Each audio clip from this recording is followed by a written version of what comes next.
Holy night, the stars are brightly shining.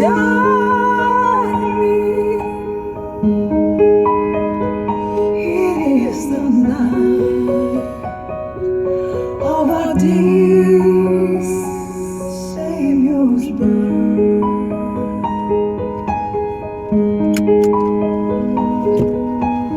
Only the world in sin near pining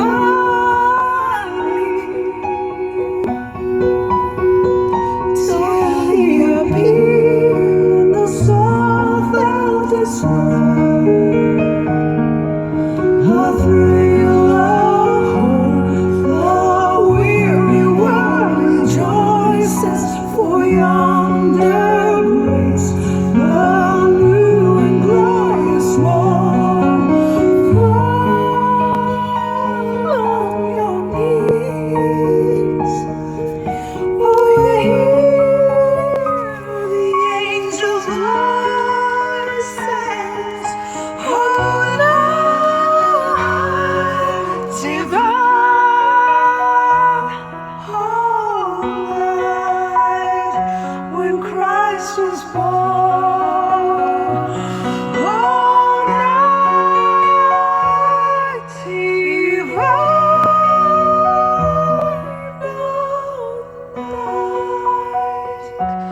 When mighty light.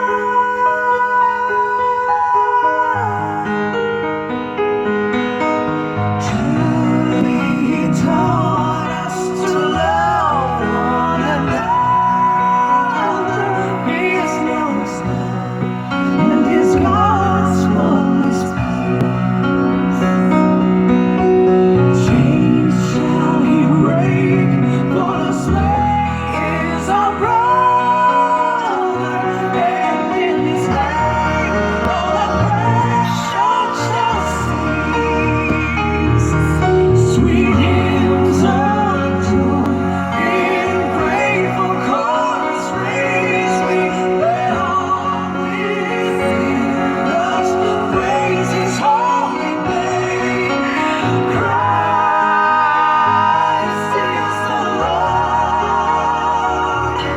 Oh, praise his name forever. His power and glory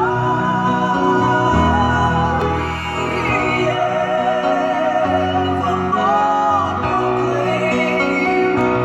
His power and glory evermore proclaim. Fall on your knees. Oh, hear the angel voices. Oh, night divine. Oh, night when Christ was born. Oh, night divine.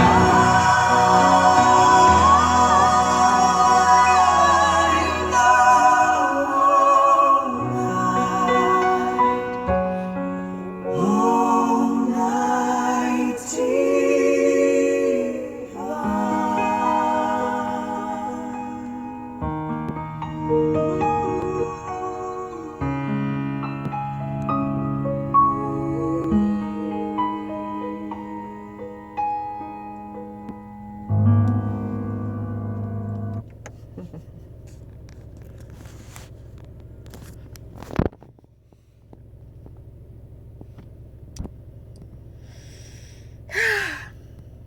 All night divine when Christ was born. I've been sick for a week. And all I've been thinking about is I will really appreciate the resurrection body because this body sucks. You can really feel it when you're sick. It's like you just got brought back to reality. So I've been in deep fellowship with the Lord while I've been unable to go to work. And so I've never been so grateful to be canceled off work. And I've been chilling with my rock star and my Dayquil and my NyQuil. I know that don't make sense to take those kind of medicine and then add some energy drinks to it, but I've been making some cocktails. Put all my vitamins in there, my Zip Fizz, my vitamin C emergency packs, everything nice like that. The first time the baby made me sick because I decided to share my Panda Express with her. Today I was getting so much better and the baby wanted to share some food. I figured I've already had the virus, can't get me contaminated again, but I was wrong because I woke up feeling like a train hit me. And when work canceled, I literally had a party ringing in the back of my head because I was like, I did not want to go.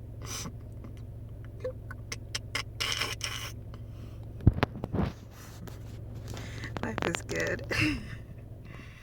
That's life. We get sick, we get well, we'll move on. And so, but I am so over this experience in the body, and I can't wait till Jesus returns to give me a better body. I don't experience times like this, but it has been positive because I've been in deeper fellowship with God. I just talk to him because yeah, I mean, you hear God and you talk back and he's awesome, and you read his word, and I've been playing his word, and it has been such a wonderful experience fellowshipping with the Father. There's a psalm, I don't remember where, it must be in Psalm 119 because that is the longest psalm. If you can't find anything in the Bible, blame it on Psalm 119 because everything is probably in there some way, somehow. But it says it was good for me to be afflicted so that I might learn your word. And definitely, sometimes I feel like we need time out just to spend more time with God, and that is okay. I've been so happy because I've just spent so much time with God, listening to his songs, watching his movies. I've never Netflixed so many inspirationals in my life.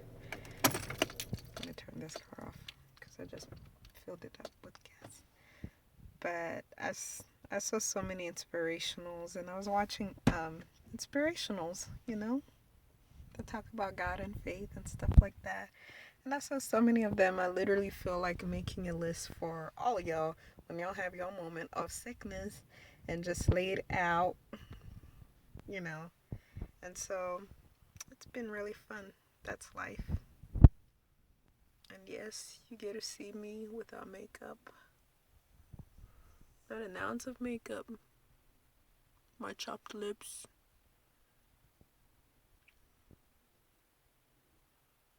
Yeah. So it's been cool. But it's been like 5 days that I've been literally in my room and not caring. And so today was like the first day that I got out. And I went to return some Netflix because I've been sick. So what my sisters have been doing is renting a lot of red boxes. And we just watched them together. So some of them are like really weird because you have to keep skipping parts because they're not family movies. And you didn't realize that when they said rated R, they meant rated R. And so we were just like, oh gosh, we're glad, mom and dad were not here to see us skip through all these weird parts that were like, we're like, everybody look away, look to the left, look to the right. It was really weird. And I'm the big sister, so I'm the one in command. And I'm like, hey, everybody, look down, look to the left, look to the right, but don't look over there. We're skipping.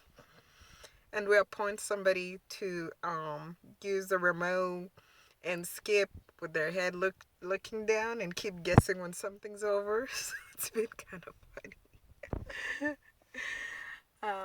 Yeah, my voice sounds like a horse, but that's why I've been lip singing to my gospel songs. Yeah, lip sync. And so, and why did it take me like a decade to find out that lip sing wasn't lip singing? It was lip syncing. Lip syncing. Like sync, like SYNC. Sync. Not singing, SING. And you know what? I have something to tell y'all people who think that I can't spell. It's true that I have some grammatical problems, but I have something to tell you. A lot of my misspells come from my smartphone. I guess my smartphone is not as smart as I thought it was because it corrects me all the time and it corrects me wrong because I be rereading my statements and I'm like, what the heck? That's not what I wrote. But my smartphone corrects me and I always have to go back on my computer and edit what my phone wrote. And that's a smartphone. So it ain't my fault, y'all. But I tell you what, I get paid a lot of money to spell right medically. Yes, I use my correct English when I'm writing medically because that's where I get paid for it. Other than that, I prefer to spell in Ebonics because that's what goes with my personality. I speak Ebonics, although my English is proper because I'm black. And everyone who's black, who doesn't sound like a black person, who tries to prove that they're black, must speak Ebonics. That's the rule. I didn't make the rule. I was born and the rules were set in place. I'm trying to be black. That ought to upset somebody. And I like when I say something weird and somebody sends me this weird comments because they're like, huh? And I'm like, yeah, that's my personality. I like to make you go home. And I like when you don't respond because I know you're still thinking about him. I know you're thinking about it. You're like, that chick is crazy. But I'm a safe crazy. I'm not like cray, cray, cray, cray, cray. Okay. But I like spending time discussing absolutely nothing because life is not that serious. There's things in our lives that should be serious, like being a nurse. I love being a nurse. It's all I've ever wanted to be, and now I'm a nurse. I made so many videos about being a nurse because when you're a nurse, I mean, when you're in the medical field, it's something that consumes your life 24/7. So not talking about it is like lying to yourself and lying to everybody because it's the way you think, it's the way you act, it affects everything you do, because medical personnel, you're just, there's a personality that comes with that major. Sports people talk about sports all day, that's their thing, and everybody thinks that's normal. And medical people, we talk medical all day, that's our thing, that's normal. So I love being medical. And so that just rang the phrase, physician, heal thyself. I'm over here like, I usually take care of others, and I'm over here sick, and I'm like, who gonna take care of me? God's been taking good care of me. Shoot. But yeah, being in this body is crazy. I mean, it's interesting all the stuff we do to try to stay in this body. We nourish it, we feed it, we exercise it, it's our glove, but it is that sensible. Like, I always think about, I like to look up dead celebrities because I'm always amazed that everything we do to accomplish so much in this life, live this life, blah, blah, blah, blah, blah, blah, blah. And then something so little will just take it away. Like, it's the season to be sick and you'll get pneumonia and just die like that. And everything, like, maybe you went to med school, maybe you went to law school, um, maybe you went to the Olympics and you did all this stuff, and something so small will just come and take all that away. The memory of you, your accomplishments, it is insane, you know? So I really decided, like, no, nigga, I'm gonna spend my life with God because He's the before life and He's the afterlife. We came from Him and we're going back to Him. And, in Ecclesiastics, it talks about how He sealed eternity in our hearts. And I want to make sure that when I get out of here, like, I will accomplish what He sent me for. It's really what I think about. I think most people worry about like getting that career, getting those children, you know. But I always realize that as much as God's blessed me, which God has tremendously blessed me, I always look around and I'm like, dang, I'm blessed. Like some of the things that people consider having, me not having them, I consider that a blessing. Because to me, in another way, like with everything you acquire in life, like you count the cost. Like there is a cost and it can be a burden and it will test you. People have children, it will test them. And since I was 4, I thought of adopting. I don't know why it was always in me. I was like, I'm going to adopt someday. So maybe I'm going to be like 60 something when I adopt. Maybe I will have my own children, but I don't really give a care. I just feel like I've raised my sisters, I'm raising a niece, and it's like children are a huge responsibility and it's something that will not end till you're off the planet, because I look at my parents worrying about us and hearing from all the parents worrying about their 30-year-olds and 40-year-olds and 50-year-olds, and I'm just like, oh my gosh, like I would hate to go through life like constantly being worried like that. um and so, and I'm not saying that children are not worth it, but I'm just saying, like, with every good thing that comes in our life, there just is like that counting the costs and knowing that there will be challenges, ups and downs, and stuff like that. And so, having a big career, there's ups and downs. Like, people who make a lot of money, like celebrities, they're always worried about the next thing they gotta do to be attention seeking, to win the favor of everybody. They're always worried about something they're gonna say that's gonna offset the whole public, and then they have to publicly apologize and then pretend that they're something they're not. And they have to live this life where they're kind of like displaying false emotions for everyone, you know? And so, like, I like my life because it's mild, you know? It's not, if I really want something, I could get it. I'm in position to get quite anything that I want, whether it's different forms of relationships and this and that. But I really like to wait and see what God has to offer. And like that is something that time cannot affect, because when God gives you something, it is like the best. Everything that I've waited on God for has been like the best of the best, and when it comes, like I'm able to enjoy, like, wow, like He's so awesome. So my goal in life is to wait on God and work with Him. And I don't really suggest to God what He should be doing for me. If I come to a point where I'm like, something's stressing me and I want something better, then I will flat out tell Him, because it says, come to the throne of God boldly. And I'll be like, Daddy, I don't want a job where I travel 2 hours a day. Could you give me a job close to my house and where I get paid better? And He usually answers me, but I try not to rush God on everything, because you will get what you ask for. You do have to count the cost when you're asking Him stuff.